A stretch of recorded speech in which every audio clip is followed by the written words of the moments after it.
असम के कई क्षेत्रों में शैतानों का साम्राज्य है, क्योंकि वह ज़्यादातर लोगों को धोखे से मारकर जंगलों और तालाबों में फेंक दिया जाता था। घरों के नीचे दफन लोगों की आत्माएं अक्सर भटकती रहती थी और कमज़ोर लोगों के शरीर पर कब्जा कर लेती थी। और कुछ ऐसा ही भयानक अनुभव मेरी मौसी के साथ हुआ था। और यह बात तब की है जब मेरी मौसी को बेटा पैदा हुआ था। घर में उत्सव मनाने के बाद उनका शरीर काफ़ी कमज़ोर हो गया था और उन दिनों घर में ही उत्सव मनाया जाता था। घरेलू इलाजों को औरतों के उत्सव के लिए इस्तेमाल किया जाता था और मेरी मौसी उत्सव के बाद आराम कर रही थी और उनके बच्चे को तो मेरी नानी नहलाकर दूसरे कमरे में ले गई और कमरे में मेरी मौसी बिल्कुल अकेली थी और उनके पति तो बाहर गाँव गए हुए थे। घर में तो सिर्फ मेरी नानी और मेरी मौसी थी।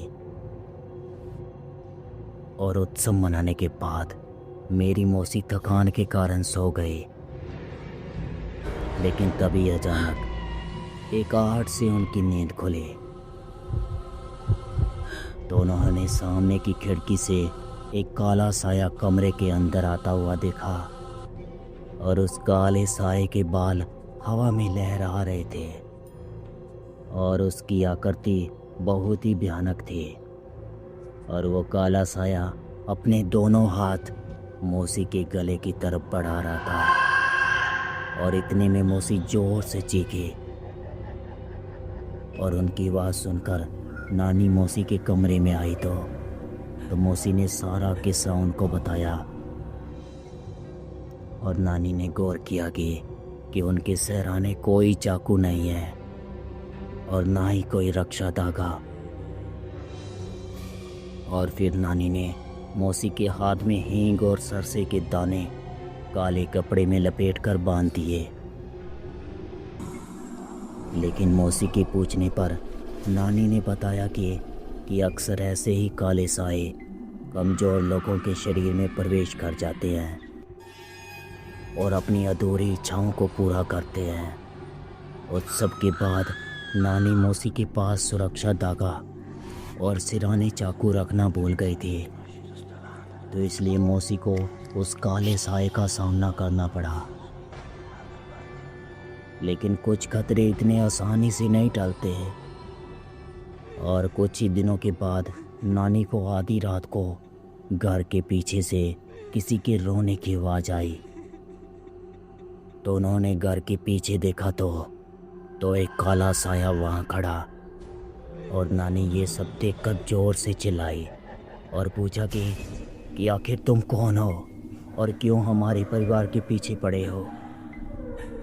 और उस काले साए ने अपनी डरावनी आवाज़ में कहा कि ये घर मेरा है, चले जाओ यहाँ से।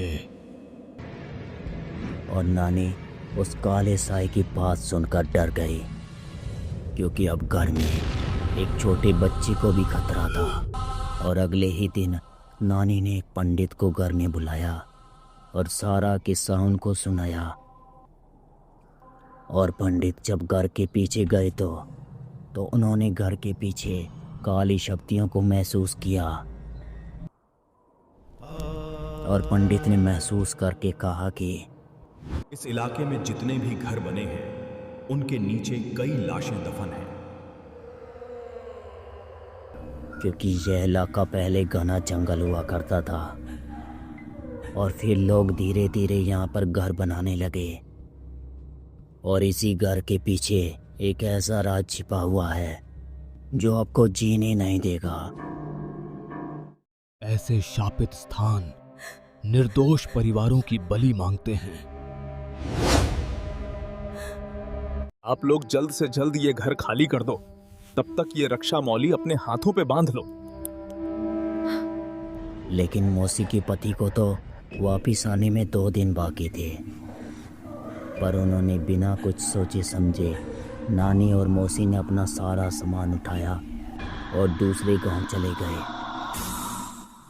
और मौसी ने अपने पति को एक खत में सब कुछ बताया।